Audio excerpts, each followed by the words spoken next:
I'm ready for some high school football at News 12 now.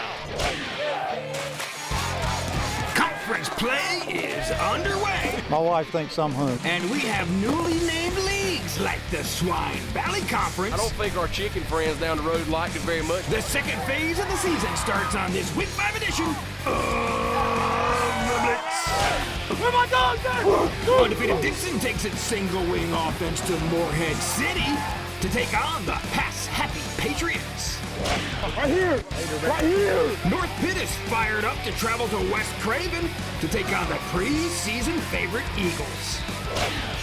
And we have some non-conference rivalry games renewed, like neighbors Ayden-Grifton and D.H. Conley in a Hollywood Crossroads clash. Time to get you warmed up with the hottest highlights around. The Blitz starts now!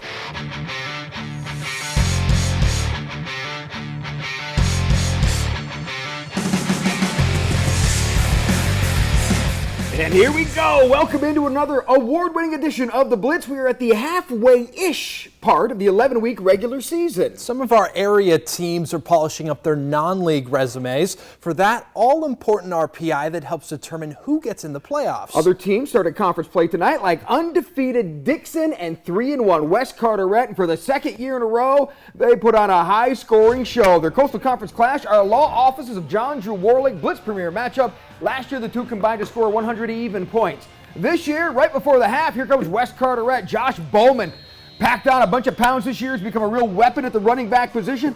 Put West Carteret up 31-29 at the half. Hall of Fame night. Stephen Lockhart, Samantha Schweden. Congratulations to them. Then watch Josh Bowman taking the Tanner Payne pass, and he looks like he's going to fumble. Well, he jumps on it. That would set up a Tanner Payne TD run, 39-29. Kelly David says, we got to answer. We've got to hold serve here. J.J. Goulet, what a game he had. He went over the 1,000-yard rushing mark for the season tonight. He cut that West Carteret lead to 39-35. Daniel Barrow says, all right, well, I got you, number 8, Mr. Bowman. I'd like you to get it again. I know we didn't rely on you last year a lot, but this year you're our workhorse. Josh Bowman.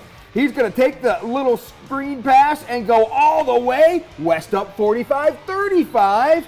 And yep, old Maddie was there documenting it all. I don't know if she had enough card space for all the Dixon highlights, because here comes J.J. Goulet again. How about 5 touchdowns for number 3? He added a bunch of 2-point conversions. It was the defense. Could Dixon stop them on defense? They could not. Here comes Bowman again. 5 touchdowns on the night for number 8. Look, J.J. Goulet had 5 as well, but at that point, West Carteret had broken serve, and then they would get an onside kick after this Tanner Payne touchdown, and they hold on 67-51, and another wild game that West Carteret wins. If you got an early bedtime, you better not come to the West Carteret-Dixon game. But yeah, I mean, it's been a battle past couple years, and you know, we relied more on the run, and you know, there towards the end, they did a really good job of stuffing our run, and felt like we had to lean on Tanner a little bit more to make plays, and he did. Tanner had a great game throwing and running the ball, so now West Carteret heads to Swansboro next week. Dixon gets a much-needed off week.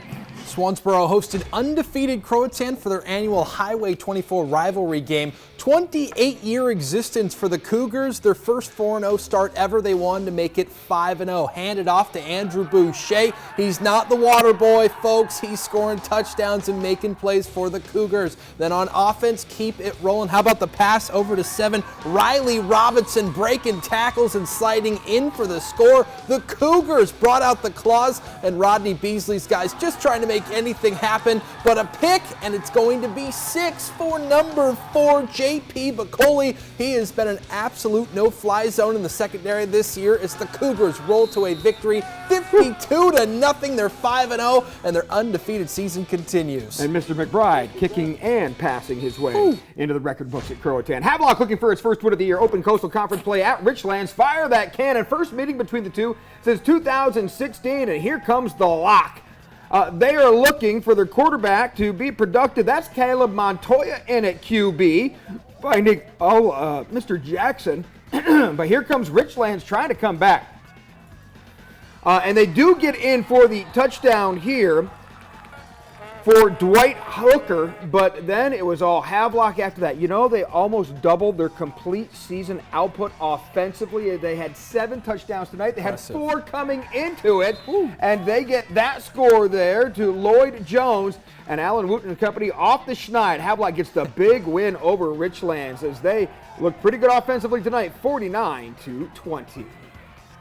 The newly named Three Rivers Conference also kicked off league play tonight, but it's a bunch of teams that know each other pretty well. West Craven was voted the preseason favorite over Eastern Wayne. North Pitt picked to finish 5th, but these Panthers, a tough bunch. The Panthers and Eagles played each other at Clay Jordan Stadium in Chip. The Eagles had beaten North Pitt 5 straight times, and the Eagles looking to loom large tonight, but here comes North Pitt on the run, and that's Jerron Clemens.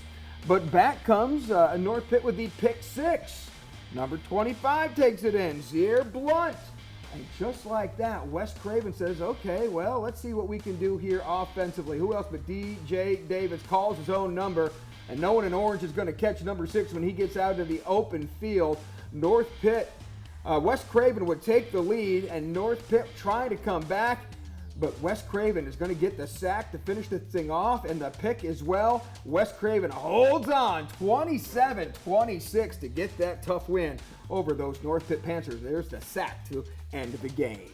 Southwest Edgecombe opened Three Rivers Conference play in Wheat Swamp, took on North Lenoir. There's that SW helmet in the blue for the Cougars as Davion Mayo Jr. dodges the tackle and he just throws it up to Justin Bridgers. He's 6'4" on the roster, and there's a reason why he's one of his go-to targets as North Lenoir. Larry Dale saying, come on guys, we got to find a way to finish this game out. But once again, Devin Mayo with a slingshot into Tavion Dickens in the end zone. Southwest rolls to the victory, 43-0 over the Hawks. Let's check one other Three Rivers Conference score for you. In Eastern Wayne, coming off their first loss of the year, beats North Johnston 32-20.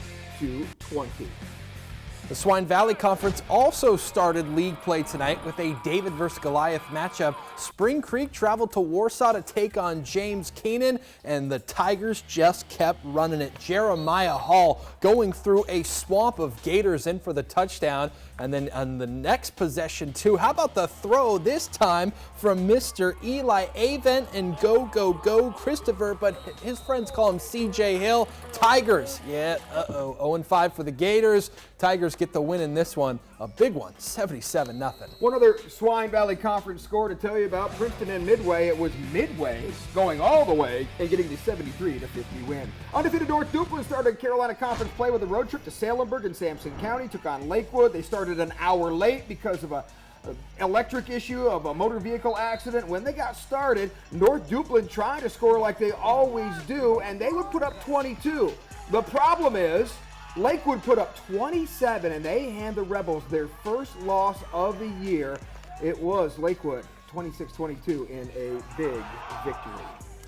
Atlantic Conference play also started tonight. Only public school 8-man conference in the state. Mattamuskeet had its home opener. The Lakers welcomed Hobden Charter to Swan Quarter as Hobden, number 42, getting the run here and just continued to go. He had a swarm of Lakers and said, I'm going to dust off. Check out that sunset, too. That looks gorgeous as he looks off into the sunset for the touchdown. Then on the kickoff, just a scoop, and I'm going to take this onside kick. Sorry, guys, I'm going to go for the touchdown here. Check out this final score between the Lakers and Hobgood Charter getting the win, 45-20. Beargrass Charter went out of conference. The undefeated Bears played an 11-man game at Lejeune. And thank you, Kerry, for these highlights. Here comes Beargrass on the pass. And who else is going to get it but their big guy? He scores number 36, and Beargrass gets the easy win over Lejeune, 45-0. Undefeated John Paul II returned to their artificial turf home in Greenville, and they hosted St. David's, making the trip all the way out from Raleigh. And on the very first offensive possession, it was a fumble. No one was there for the toss, and the scoop by the Saints. Sean Murphy said, all right, Here's the play. We're going to run it one time, and we're going to score in one play. Gentry McMinn in for the touchdown. That made it 7-0 for the Saints as the terrible towel made its way to JP2 student section. Then Krishawn Williams with the rush touchdown. Saints cruise to a 60-8 win to stay unbeaten. And let's check it out. Pungo Christian coming off a school record 83-point performance back at home in Belhaven. They hosted the Wayne Prep Academy, playing just its second game of the season. And here comes Pungo.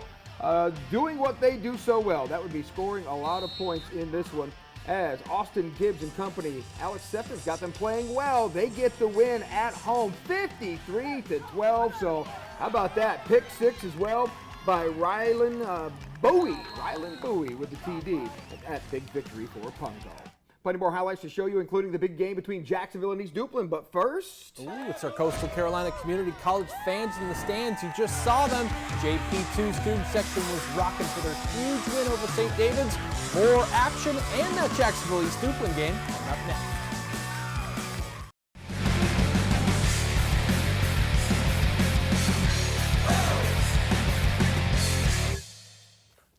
all right, thank you for watching the Blitz. Undefeated Jacksonville, the #1 ranked team in our News 12 high school football poll. But the Cardinals are still trying to figure out how good they can be. They had a tough non-conference test tonight, a road trip to Beulahville to take on East Duplin. All right, those highlights are just getting into our newsroom as we speak, and here they come. How is this for timing? There are the blue-helmeted Panthers tonight trying to come back from that loss last week, but Jacksonville going to the air, and what they do so well with their quarterback, and yep, that was a TD right before the half. East Duplin trying to come back with their run game, but look at that Cardinal defense. Stuff East Duplin. The Panthers would get going in the second half, but at that point, it was too little, too late, as Jacksonville gets the nice road victory in Beulahville, 35-24. That defense, again, coming up big second-teamers later in the game as Bo Williams trying to work his depth, but Jacksonville looks good again. Stay in Onslow County, big rivalry game, though, between Southwest, looking for its first win of the season. Made the short trip to White Oak, the Vikings on a 3-game win streak. That last week, holy cow, that was crazy in the Viking Classic, as it was Jabri Williams scoring for Southwest Onslow. How about the punt here? And White Oak gonna scoop it up, and there he goes. Who is that? Making jukes, diving around. Number 2, Edric Panetta. He scored the walk-off touchdown last week against Kinston. This time he's in for the punt return touchdown as White Oak getting the win 20-6. That makes it 4 straight wins. They're now 4-1 on the season for White Oak. All right, Josh looking pretty good taking it in as well. How about Lenoir County? The Jimmy Smith Cup on the line between Kinston and South Lenoir. If Kinston would win it, they would keep it and keep it outright. There goes Kinston in those green unis, and here comes that running game as Genesis Wiggins generates another TD with that number 0. He's a guy that wasn't even playing for Kinston, was a basketball guy, but North Lenoir transfer. North Lenoir transfer as well. Here comes South Lenoir having to punt, and when you punt it to number 21, you're going to have some issues. That's because number 21 on your roster is Jamoris Poole, and he dives into the deep end for the TD. And then, of course, Jimmy Smith, the man the cup is named after, he would watch one more time as the quarterback would keep it and score. That was Tyler Jones, and Tyler Jones threw 3 TD passes to Tyreek Copper in a 59-6 win. Now, undefeated Green Central survived its toughest test of the season last Friday, outlasting North Pitt just 40-36. We forgot to change the helmets, but the Rams back at home in Snow Hill against Martin County in the final non-conference game for both teams. Martin County 2-2 on the year and trying to figure out what they were going to do in this one, as apparently that video just disappeared on us, just like the helmets disappeared. So let's go to our next game and see what it is. That is Northside of Beaufort County, also undefeated, hosted Gates County. Congratulations to the head coach Keith Boyd, who just celebrated his 100th win of his career last week. Then he watched Sincere Columbus take it in for the TD for Northside, and they had no problems tonight as the Red Barons crashed and burned. That Northside defense coming in and getting that victory, 32-12, as Northside stays unbeaten on the year. At the other end of BOCO, 1-3 Southside hosted 2-2 Perquimans. Southside on offense is number 3 with a roll. And how about the pass to number 2, Devonell Brimage from Jaheim Moore for the touchdown, but then Perquimans giving the ball off to number 4, and who was that? Atavion White, the senior running back, going the distance. Hey, don't touch my leg. I'm falling into the end zone. Here's his coaches, Coach Quinterly in his first season, 30 years as assistant coach, first year as head coach, but Perquimans scoring late in this one. That final score, still waiting on it. All right, East Carteret still looking for his first win. Hosted American Leadership Academy out of Johnston County. The Patriots 3-1. I've never seen this before. They run out through one banner and then run through another banner. Whatever. When you have a budget like East Carteret does, they'll take it. Very first play for ALAJ. They coughed it up. And here comes East Carteret jumping on it. And that has their fans excited because here comes Miles Shelton. He's going to get around, get off me, and in for the first score. East Carteret on top. But they weren't done. Get a picture of this because here comes that passing game for East Carteret. As that's going to be the TD pass to number 4. That's Jackson Green who takes it in from Luke McIntosh. And BJ Frazier says one more time, let's put it on here. We're wearing light blue. We want a lot of points tonight. McIntosh this time, watch this. He's just going to throw it up. And it's going to be Asher Tillman who comes down with it. How about East Carteret getting their first win of the season, 41-21.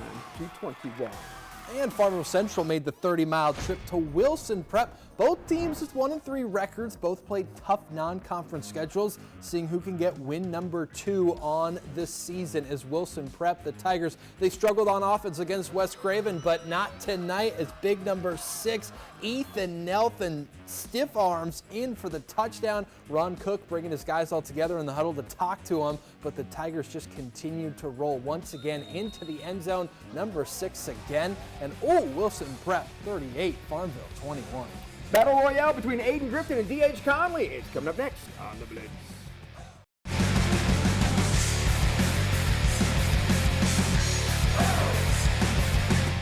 Hey, thank you for watching the Blitz. It's time for our Battle Royale. Neighbors, Ayden-Grifton and D.H. Conley, you know they used to play each other every year. But 9 years ago, they decided to put a pause on their football relationship and take a break from each other. Well, maybe the break was good because now they're giving it another shot. And it's our Blitz Battle Royale. The Chargers made the 12-mile trip to the Hollywood Crossroads, played in front of a crazy Conley student section, trailed 32-8 in the third quarter, and Tavion Laws just made it hurt even more with a big rush touchdown. 39-8, Vikings went up, and head coach Garrett Wingate going, what to do? All right, you know what? Let's go with John Fields. And how about the pass over the middle to Kamani Nelson? He made a move, but the Vikings pop out the football, coughs it up, take it over. Nate Connor and Conley just going everything DH's way, but the Chargers would sneak into the end zone late in the fourth quarter. John Fields this time to Kamani Nelson for the score, and Paul Cornwell going, that was nice. I wish I saw a few more of those, but after 3 turnovers, make it 4 on this interception. Vikings roll to a 42-14 win. Nate Connor happy with how his team responded to adversity despite back-to-back losses before tonight. That's what we talk about all the time. We come, they trust what we do every week. We trust the process. We don't let the scoreboard do those things. They came back working hard and believe, even though we lost in those games, we did some really good things. And we continue to grow, and I'm proud of that. D.H. Conley flipping into their bye week next Friday. Chargers will also be off. Let's take you 7 miles to the west where South Central hosted 2-1 at Northern Nash. It was a 7-7 tie, but finding themselves into the red zone. The Knights, how about that leaping grab from number 11? But Ryan Bowie going, don't worry, we still got this, as he's relying on his quarterback Jalen Butts. A deep pass on 4th down to Bobby Williams, who secured it down the sideline. He scored the first touchdown of the night. Then Clavon Akande punched home the touchdown, all tied up 14-14. Went into halftime 17-14. South Central trailed. Cheerleaders still hyped up, but Northern Nash kept South Central just out of reach, winning 44-33. Now let's get to the Blitz Extra, highlights not seen on the Friday Night Blitz because of time constraints. But we have all the time in the world for YouTube to show you some of our other big games around Eastern North Carolina. We had some technical glitches, ran out of time to show you Martin County Green Central, so now let's do it here. Martin County 2-2 in the year. Green Central undefeated. Snow Hill was the place for this showdown. Green Central, boy, they've been good on offense all year, and here comes Joshua Setnar, who takes it in for the score. But then Martin County says, we want to put a blemish on that undefeated record, and here they come. This guy's getting scholarship offers everywhere. It is Jordan Mathewson, who's only been playing varsity football for a couple of years. Look, there was some little skirmishes here. There was some bad blood, but in the end, Martin County did what they wanted to do. They go in and they kick it through and knock Green Central from the ranks of the undefeated 38-14. Coach Wheeler has his team playing very well. J.H. Rose took its 2-2 record to the Triangle to take on a 3-1 Middle Creek team that just beat Eastern Wayne. Wow, check out the smoke coming out, but it was quarterback Kaysen chasing the game and into the end zone from a couple yards out. Rampants led 7-0 the next drive. How about Chase Davis with a deep pass downfield to Darren Bell? He tried to keep his feet but couldn't, and the drive would stall out. Now it's Middle Creek's turn as quarterback Lex Sevilla hits the screen pass to Tracy Harrington Jr. He's got a few blockers and he is gone. We're knotted at 7 apiece. The Mustangs would get the football back, and backup quarterback Ezra Job calls his own number and finds his way in. Middle Creek gets the W, 28-20. New Bern took a long road trip to the Lake Norman area north of Charlotte, took on third-ranked Huff in Cornelius. Huff on the attack here. Thanks to New Bern Live for letting us show some of their highlights from their broadcast. And Huff, and that one's tough. They break through, and speed is tough to catch in the open field. Huff gets the early lead. New Bern was down 17-0, trying to do what they could do, and quarterback Terrence McCormick is going to break out of the defense's hold and find the dude. Harvey Magwood hauls it in to put New Bern back in the game. But second straight week, the Bears have taken on one of the top teams in the state. And check out what Huff does here. The TD pass back in the end zone, and they get the win over New Bern, 53-15. Bears get a week off to get ready and get themselves right for Big Carolina Conference play. Let's go out to Tarboro. Undefeated Vikings hosted winless Northampton, running out in that purple and yellow uniform. Just looks a little bit like ECU. Love to see it as Tarboro's Caden Everett bashes his way into the end zone for a touchdown. Tarboro alumni from championship seasons run by. Check them out. They were all there in attendance tonight as Tarboro's running back Cameron McDowell Moore. Boy, does he have an addiction for the end zone. That like slow clap from Jeff Craddock for the scores he likes what he sees. Missed snap by the punter for Northampton leads to a great Tarboro field position that eventually leads to a touchdown. Tarboro getting the win, 49-0. Pamlico County looking for its first win, travel to Halifax next to the Virginia border to take on the Southeast Collegiate Prep Academy. What used to be Southeast Halifax, not a lot of highlights to show you for Pamlico because SPCA won at 52-8. Good news for Pamlico, though. They're getting ready to start Coastal Plains Conference play against some teams that they will have a chance to compete with. It's going to be an interesting CPC season. Let's check out some other Week 5 scores. It was Bertie still looking for their first win, shutout at home to Currituck. Young team for Bertie trying to fight its way through. Edenton gets itself a win. They've been struggling this year, but boy, they roll it up on the Beach Boys from the Outer Banks. Pastor Tank shuts out Camden County 36-0. Other scores from Friday night in Week 5. We saw Southern Nash put it on Southern Wayne by 50. Jones Senior falls 48-0 while Fife, they lose to Rocky Mount right at the road, 42-14. Some more scores to get in here for you. It was Liberty Christian. Is that 3 in a row for the Heat? They beat Lee Christian 55-8. Lawrence Academy, they go to Columbia and pick up a close win while Pender stays undefeated. Watch out for those Patriots. They go to the South Carolina border and beat South Columbus 54-23. So Week 5, almost to the halfway point. 11 weeks during the regular season. A lot of teams will be off next week to get ready for conference play. Those 5-team conferences, the 17 team conferences starting their play today.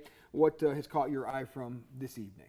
Well, Jacksonville, I mean, they had that bye week 2 weeks ago, but they looked good against East Duplin. I thought they'd come out a little bit more hungry after getting that loss against James Keenan, but Bo Williams coaches the heck out of those Cardinals, and they just look good, and year in and year out, doesn't matter who graduates, he still finds guys that are going to make plays. You can be as hungry as you want, but when you face a good team, it's going to be tough. Now Jacksonville, they have their second off week coming up, and then they get New Bern. That'll be a great one in the Big Carolina Conference.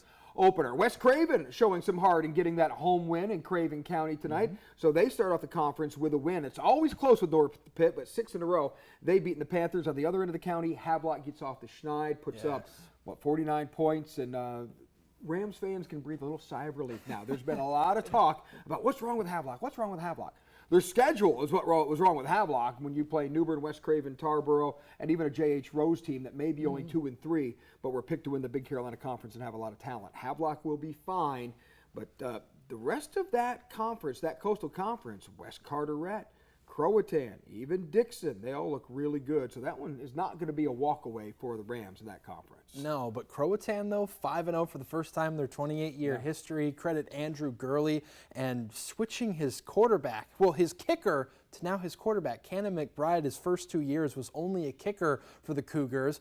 This past year, Gurley said, you know what, he's one of the taller guys. He's a really good basketball player. Why don't we try him out at quarterback? And it's working. Phenomenal athlete. Got to see him in person for the first time. And what struck me is his ball fakes. He carries out ball fakes so well. Very good with the mechanics of the quarterback position. Still learning to read defenses, all that. It helps when you've got Andrew Boucher and you've got number 7 and he's got a lot of weapons to work with. But Croatan in uncharted territory. And so again, now they've got some really good teams in that conference. Dixon has the week off. They get to a week to deal with their first loss. And so we'll see how they respond as well. Swansboro and Richlands trying to get some work done, but don't count them out here as well. How about Martin County, though? John Wheeler. You know what? I had a phone call before I was told what the final score was. Somebody was telling me that the first 2 touchdowns for Martin County were punt blocks returned for touchdowns, and so that certainly shifted the momentum. And after starting the season with a 1-2 record, that's back-to-back wins for the Gators and John Wheeler. So they're starting to climb, starting to make something up, and they've been down without their starting 3 quarterbacks for the last 3 weeks. So they've been just running it to Josh Shepard and Camarion Larry, and they've been getting the job done. And the Matthewson kid is pretty good as well. So they're starting to learn how to use their weapons there. That's what John Wheeler said. He said they have talent. They just got to get them to mesh together and figure out the best way. So watch out for Martin County. They're in that conference now where they got to do a lot of weird traveling here as we try and figure out who's doing what. How about West Craven, too? 1-point win over North Pitt. I mean, besides that loss to New Bern, which was a tough one, Eagles are soaring. White Oak has won 4 in a row, by the way, too. Watch out for those Vikings. Maybe not the Division I talent they've had years past, but maybe Coach Bird's getting the most out of his players here. And Kinston looked good tonight, winning their conference title. All right, next week's a weird one now. We've got a lot of teams that are off next week, so that'll give Brian's us... going on vacation. Just kidding. No, no, some of us work every Friday night here, and some of us will take weddings off in the future, but it's you know. Who? Yeah. We will have all your highlights, no matter how many games there are. We'll have it covered for you next week as we go past the halfway mark of the high school football regular season with Week 6. But what a Week 5, man. More than 110 points in that West Carteret-Dixon game. We hope you'd enjoyed it, and we'll have a lot more for you next week. Kelly Davis said, we need to see defense. I didn't see any tonight. No defense, just awesome.